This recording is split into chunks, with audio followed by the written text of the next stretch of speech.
Iran और Israel में जंग के हालात बने हुए हैं। शनिवार रात ईरान ने इजराइल पर 300 से ज्यादा ड्रोन और मिसाइलों से हमला किया। ईरान इजराइल में टेंशन तो लंबे समय से बनी हुई थी, लेकिन ये पहली बार है जब ईरान ने सीधे इजराइल पर अटैक किया है। इजराइल क्या जवाबी कार्रवाई करता है, इस पर सिर्फ ईरान ही नहीं कई देशों की नजरें लगी हुई हैं। हालांकि इजराइल पहले से फिलिस्तीन के कट्टरपंथी संगठन हमास से जंग लड़ रहा है। ऐसे में इजराइल के सामने अब जंग के दो मोर्चे खुल गए हैं। इजराइल दोनों मोर्चों पर कैसे निपटता है ये तो समय बताएगा, लेकिन आपको ये भी बता दें कि जिस ईरान और इजराइल में दुश्मनी चल रही है, कभी एक दूसरे के दोस्त हुआ करते थे। यहाँ तक कि 80 के दशक में जब इराक के तत्कालीन राष्ट्रपति सद्दाम हुसैन ने ईरान से अदावत की तो इजराइल ने ही ईरान की मदद की। कह सकते हैं कि सद्दाम से ईरान को बचाने में सबसे बड़ी भूमिका इजराइल ने ही निभाई थी।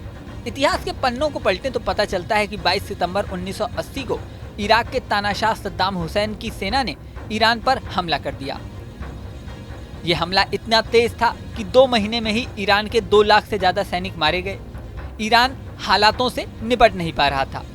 बिगड़ते हालात देख ईरान पर दबाव बनने लगा कि वह जल्द से जल्द अमेरिकी हथियार जुटाए। ईरान में इस समय आयतुल्लाह खुमैनी की सरकार थी, जो अमेरिका और इजराइल से पूरी तरह संबंध तोड़ चुकी थी। जंग के हालातों में उस सरकार ने अपना रुख बदला। अक्टूबर में ईरान ने अपना एक डेलीगेशन इजराइल भेजा। यहाँ पर एक सीक्रेट डील हुई। नतीजा ये रहा कि 24 अक्टूबर 1980 को ईरान को स्कॉर्पियन टैंक और F-4 जेट्स विमान के 250 टायर मिले।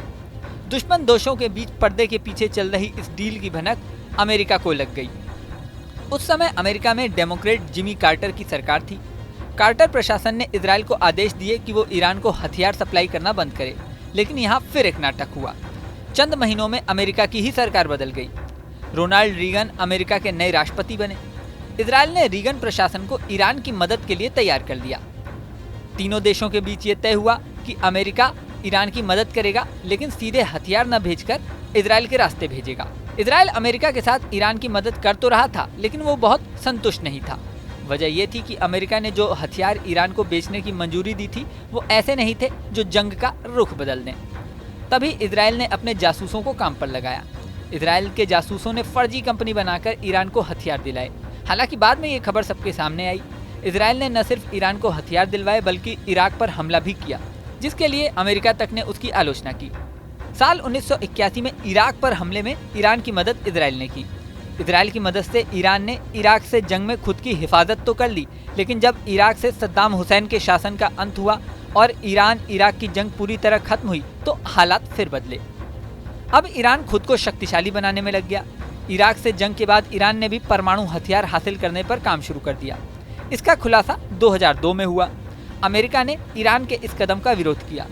इराक में सद्दाम हुसैन की सरकार को खत्म करने के बाद इजराइल ईरान को ही खतरे के तौर पर देखने लगा। इजराइल किसी भी कीमत पर यह नहीं चाहता कि मिडिल ईस्ट में किसी भी देश के पास परमाणु हथियार हों। तब से दोनों देशों के बीच रिश्ते खराब होते चले गए और धीरे धीरे दुश्मनी में बदल गए। यहाँ आपको ये भी बता दें कि साल 1948 में फिलिस्तीन की जगह इजराइल नाम से नया यहूदी देश बना था। मिडिल ईस्ट के ज्यादातर मुस्लिम देशों ने इजराइल को मान्यता देने से इनकार कर दिया था। उस वक्त भी तुर्की के बाद ईरान ही दूसरा मुस्लिम राष्ट्र था जिसने 1948 में इजराइल को बतौर देश मान्यता दी थी। कहा जाता है कि दोनों देशों ने कभी खुलकर एक दूसरे से दोस्ती की बात नहीं कही थी, लेकिन सब कुछ पर्दे के पीछे होता था, यानी पूरी दोस्ती निभाई जाती थी। ये दोस्ती लंबे समय तक चली, लेकिन साल 1989 में ईरान में बहुत बड़ा बदलाव हुआ। ये बदलाव था इस्लामिक क्रांति और इसकी शुरुआत की थी आयतुल्लाह खुमैनी ने। आयतुल्लाह खुमैनी के आंदोलन से ईरान में सत्ता बदल गई। खुमैनी ने शुरू में इराक और इजराइल से संबंध तोड़ लिए थे, लेकिन इराक से जंग के बाद उसे इजराइल की मदद और अमेरिका से सहयोग लेना पड़ा। लेकिन हालात अब एक बार फिर से बदल चुके हैं।